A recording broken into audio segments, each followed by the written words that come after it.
답답해서 정말. 왜 또 짜증을 내고 그러실까? 생산 라인에서 무슨 일 있으셨어요? 얼마 전에 새로 들어온 연지 씨 때문이지 뭐. 연지 씨가 왜요? 열심히 근무 잘하는 것 같던데. 내일이 우리 아들 운동의 날이거든. 그래서 연지 씨한테 근무 비번을 좀 바꿔달라고 말했더니 눈만 멀뚱멀뚱 뜨고선 사람을 빤히 보기만 하더라니까. 근무 바꿔주기 싫으면 싫다고 하면 되지. 무슨 말인지 못 알아들은 사람처럼 시침이 뗄 건 또 뭐냐고, 사람 뻘쭘하게.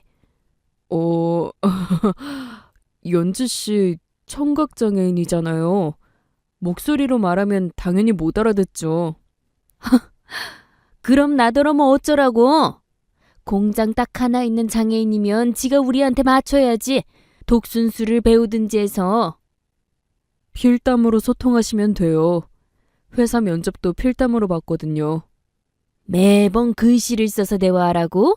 공장 생산 라인이 얼마나 바쁜데 불편하게 그래. 이참에 그냥 확 잘라버리는 건 어때? 다들 말 안 통해서 불편하다고 불만들이 많은데. 자르는 건 좀 그래요. 연지 씨가 일을 너무 열심히 하고 실적도 좋아서. 아, 그럼 태연 씨라도 중간에서 소통 창구 역할을 해주든가. 사무실 직원이 원래 그런 관리도 해야 하는 거잖아. 오, 제가요? 저도 필담 받기는 방법이 없는 건 마찬가지인데. 난 그런 건 모르겠고 직원들 반란 일어나기 전에 태도 확실하게 해. 태연 씨가 소통 창구 역할을 제대로 하든가 아니면 적당한 때 봐서 해고시키든가. 어, 그럼 제가 어떻게든 방법을 찾아볼게요. 몇 달 뒤. 추운데 밖에서 뭐 하세요? 수어를 하시네요. 몇 달 전부터 배우고 있었어요. 지금 잘 이야기하고 있는 건진 모르겠지만. 조금 서툰 수어긴 하지만 나름 괜찮아요. 근데 혹시 저를 위해서 수어를 배우시는 건가요? 연지 씨랑 대화하고 싶어서요. 우와, 조금 감동이네요. 수어를 직접 배워서 다가와준 사람은 처음이었거든요. 다들 편견이나 차별의 눈빛으로 절 바라봤을 뿐이니까. 그렇게 말씀하시니 제가 다 민망해지네요. 솔직히 저를 위해서 수어를 배운 게 훨씬 크거든요. 다른 직원들과 연지 씨 사이를 중재해야 하는 입장인데 매번 필담으로 대화하기가 너무 불편해서. 그래서 업무상 조금 더 편해지려고. 죄송해요. 혹시 기분 나쁜 말이었다면. 아니요. 오히려 솔직해서 좋은걸요? 그런가요? 근데 밖에서 혼자 뭐 하고 계셨어요? 눈 내리는 거 구경하고 있었어요. 구경하면서 혼자 상상하고 있었고요. 눈 내리는 소리는 어떤 소리일까 하고요. 그게요, 연지 씨. 눈은 소리 없이 조용히 내려요. 태연 씨 사는 소리의 세상에서는 그렇군요. 소리의 세상이요? 네. 태연 씨 사는 세상은 소리가 존재하는 소리의 세상. 제가 사는 세상은 언제나 고요한 침묵의 세상. 되게 동화 같은 말이네요. 너무 아름다운 순간이잖아요. 새하얗게 내리는 눈 속에 태연 씨랑 저랑 단둘이. 얼굴이 왜 빨개지세요? 그게 그냥 추워서요? 아무튼 눈은 아무 소리 없이 조용히 내려요. 아니요. 제 마음에는 눈 내리는 소리가 들리는 것 같은데요. 어떤 소리요? 귀로는 들을 수 없지만 가슴으로는 느낄 수 있어요. 두근두근두근. 심장이 떨리는 진동을. 저한텐 지금 이 진동이 눈 내리는 소리예요. 우와, 낭만적이다. 아무래도 연지 씨는 시인이나 동화 작가여야겠네요. 태연 씨는 어떤데요? 지금도 눈이 아무 소리 없이 내리나요? 어, 그, 아니요. 저도 느껴집니다. 심장이 두근두근 떨리는 소리가 귀에도 들리고 가슴으로도 느껴져요. 아마도 이런 걸 사랑에 빠진 순간이라고 하는 거겠죠? 아직 사랑을 해본 적은 없지만 그럼 저랑 해보실래요? 사랑. 글쎄요. 쉽지 않을 연애가 될 텐데요. 오늘 연지 씨랑 대화하면서 느꼈어요. 쉽지 않아서 더더욱 설레고 낭만적인 사랑이 될 수 있을 거라고. 우린 잘 이겨낼 수 있을 겁니다. 1년 뒤. 그렇게 만나게 된 사이예요. 결혼까지 생각하는 게냐? 네. 다른 가족은 없고? 네. 고아원 출신이라서요. 하지만 그게 흠이 된다고는 생각하지 않습니다. 저도 엄마 일찍 돌아가시고 홀아버지 밑에서 자랐는데요, 뭐. 친정 가족이라도 있으면 조금은 나았을 것을. 아버지 혹시 반대하시려는 건가요? 그럼 선뜻 환영할 것 같았니?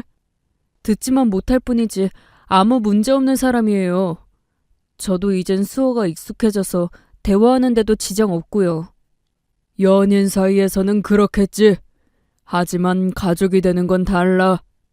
아버지, 친정 식구들도 없다는 게 무슨 뜻인지 아니? 그 여자의 장애를 너 혼자서 감당해야 된다는 뜻이야. 사랑으로 극복할 수 있어요. 더군다나 아버지는 복지재단 이사장님이잖아요. 다른 장애인들은 잘 돌보고 다니시면서 며느리감의 장애인이란 이유로 반대하시면 안 되는 거잖아요. 봉사활동으로 장애인을 돌보는 거랑 장애인의 가족이 되는 거랑은 완전히 달라. 그게 얼마나 힘든 일인지 넌 아직 모른다. 그러지 말고 그 사람 한 번만 만나주세요. 만나보면 분명 생각이 달라지실 겁니다. 그럴 마음 없으니 상처받지 않게 잘 정리하거라. 조금은 실망이네요. 적어도 아버지는 장애에 대한 편견 같은 건 없는 사람인 줄 알았거든요. 편견이라. 글쎄다. 오히려 이 녀석이 너무 섣부른 건 아닐까? 아버지!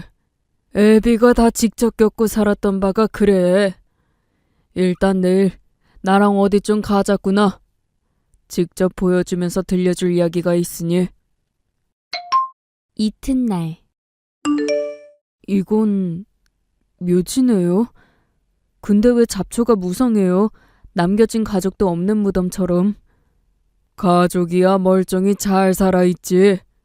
오죽 질렸으면 아들 동생 무덤 벌초도 한 번을 안 올까 싶지만은.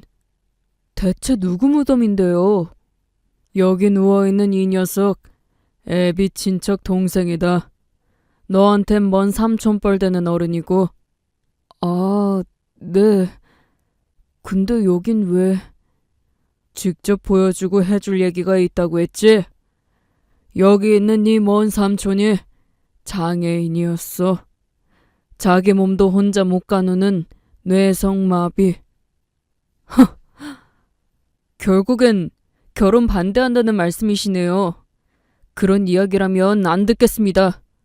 꼭 들어야 해. 아버지! 비록 장애인이었지만 참 사랑받는 녀석이었어. 어린 내 눈에도 이놈 가족들이 자식 동생을 얼마나 끔찍하게 사랑하고 잘 돌보는지 훤히 보일 정도였지.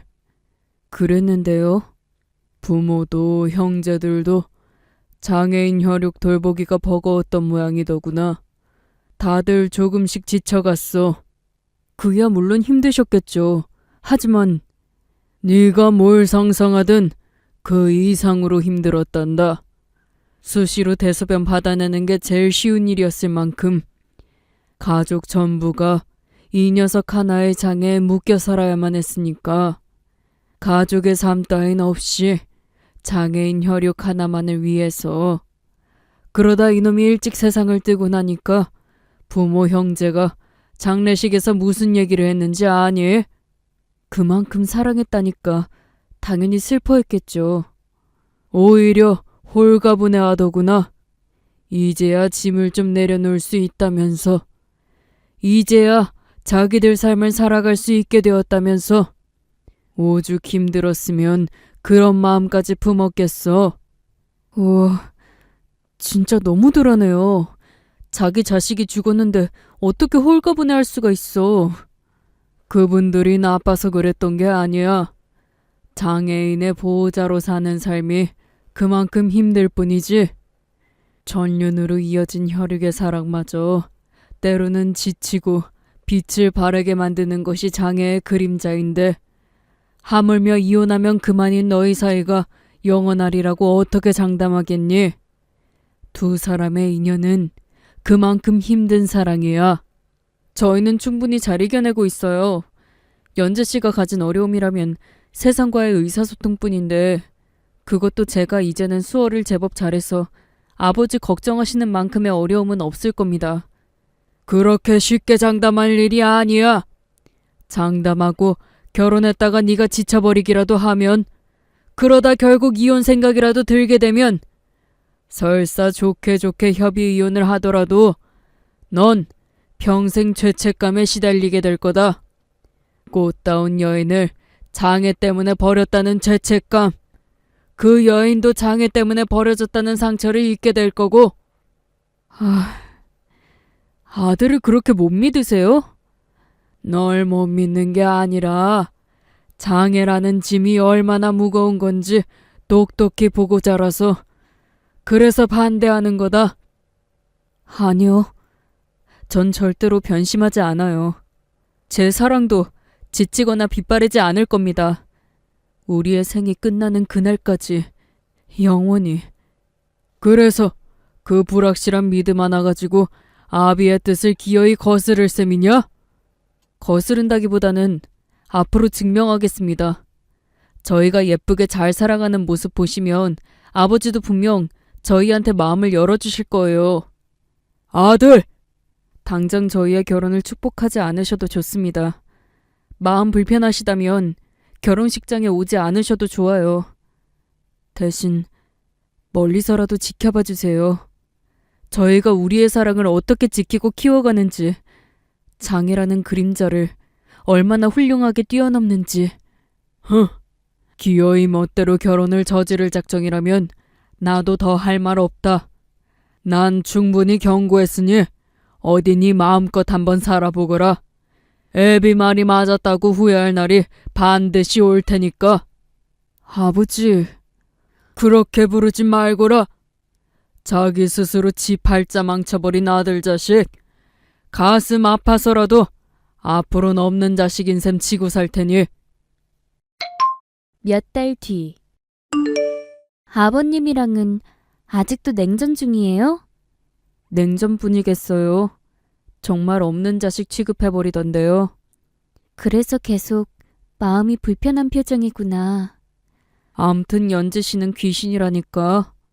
어떻게 내 마음을 매번 그렇게 잘 알아요? 나름 내색하지 않는다고 했는데. 귀가 들리지 않는 만큼 눈은 밝거든요. 당신 표정 하나하나 아주 훤하게 보여요. 혹시 제가 표정을 잘 읽어서 불편한가요?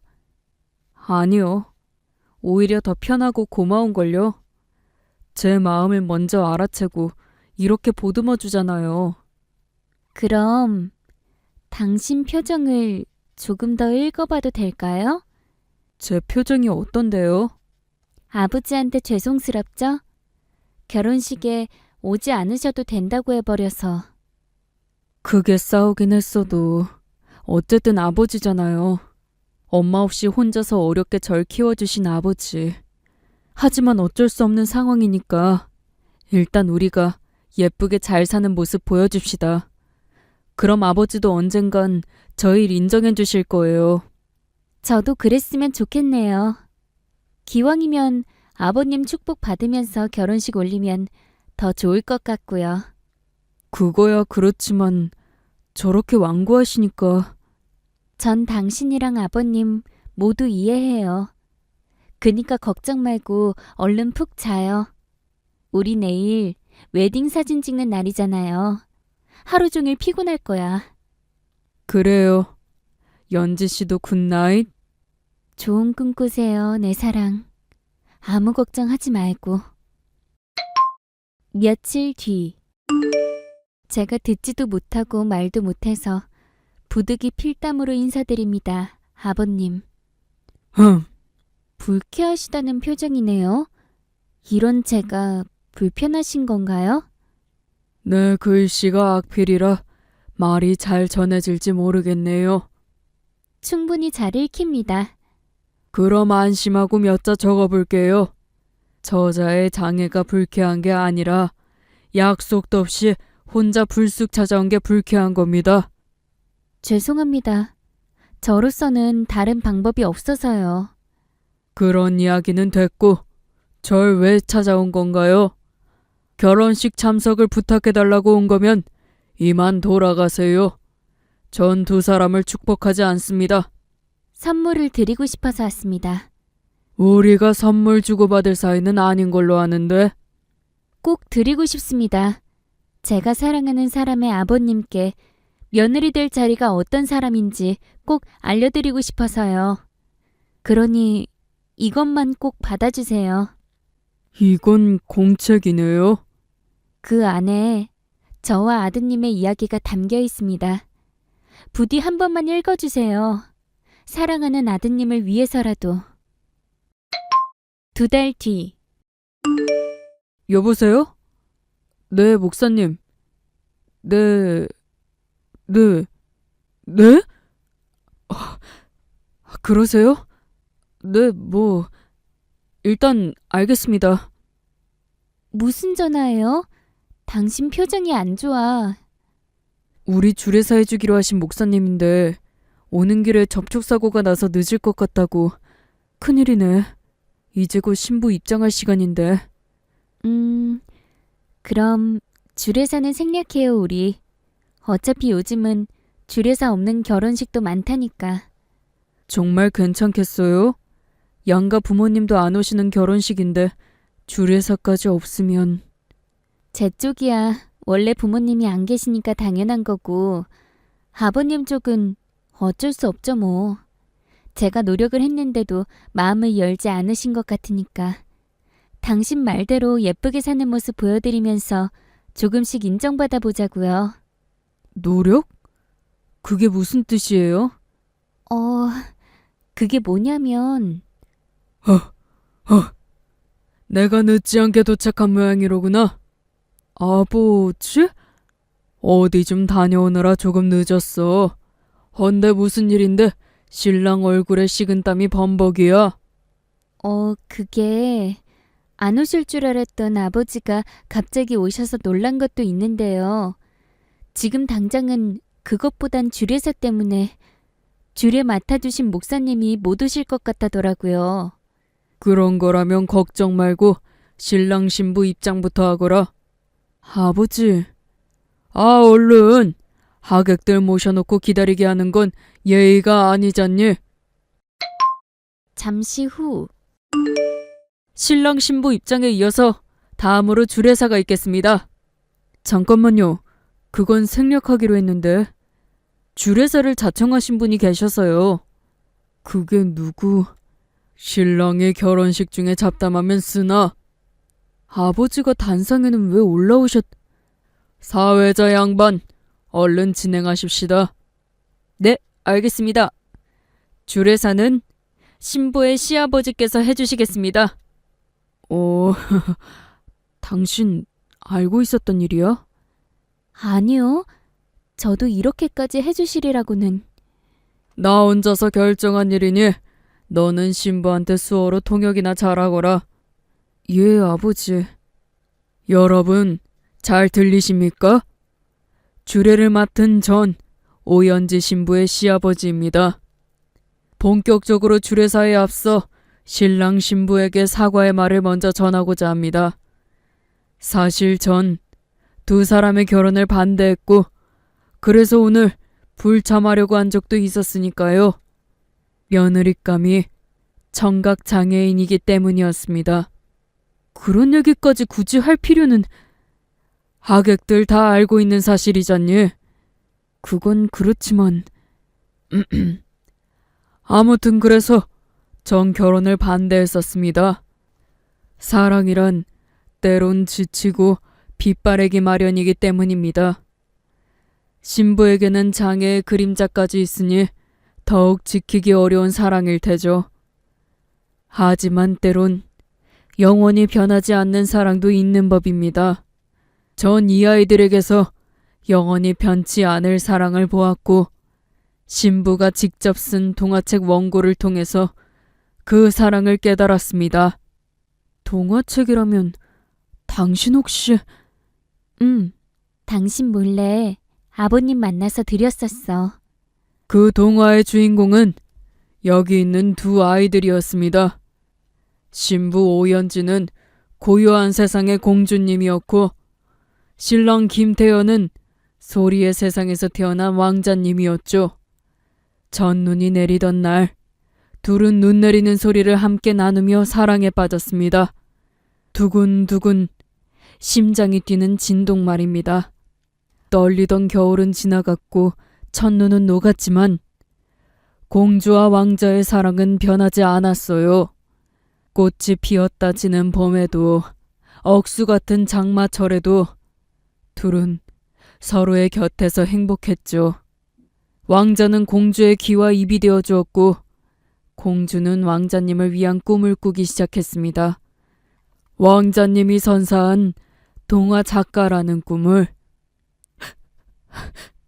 아버지, 그래서 전 이제 두 사람이 함께 써내려갈 사랑의 동화를 축복하고자 합니다. 감사합니다, 아버지. 그동안 아빠가 많이 미안했어. 부모로서 당연한 걱정을 하신 건데요, 뭘. 이해해주니 고맙구나. 아무튼 다음 말은 수어로 통역하지 않아도 돼. 급하게 배우고 있는 수어라서 맞게 잘하는 건지는 모르겠지만 하객 여러분들 앞에서 제 진심을 전해보겠습니다. 아버님, 우리 가족이 되어주어서 감사합니다, 공주님. 내 수어가 잘 전해졌는지 모르겠구나. 그럼요. 아주 멋지게 잘하셨어요. 그리고 감사합니다. 축복해 주셔서 감사합니다, 아버님. 그래, 앞으로 잘 살거라. 태연이 너도 잘 들어. 우리 귀한 공주한테 조금이라도 잘못했다가는 아비한테 아주 홍구멍이 날 게다. 당연하죠. 평생 공주님으로 모시고 살겠습니다. 약속드려요, 아버지. 저희 진짜 잘 살겠습니다. 그날 아버지께서 결혼식에 늦었던 이유는 제 아내를 위한 수어 수업을 듣고 오시느라 늦었던 것이었습니다. 그런 아버지의 수어 주례서를 들으며 감동한 아내와 저 모두 감동의 눈물을 쏟아내었죠. 제가 수어를 배운 덕분에 아내에게 다가갈 수 있었던 것처럼 아버지 또한 수어를 배워 며느리에게 다가와 주신 셈이었으니까요. 이후 저희 가족의 제일 언어는 수어가 되었고 아버지는 요즘 며느리 바보가 따로 없으세요. 아들 자식인 저도 가끔 질투가 날 만큼 며느리를 애지중지하시죠. 아내는 저와 아버지의 사랑 속에서 첫 동화책 출판을 준비하고 있는데요. 이 자리를 빌어 여러분께 약속드립니다. 우리의 사랑은 영원히 변치 않겠습니다. 저와 아내의 사랑 이야기를 담은 동화책처럼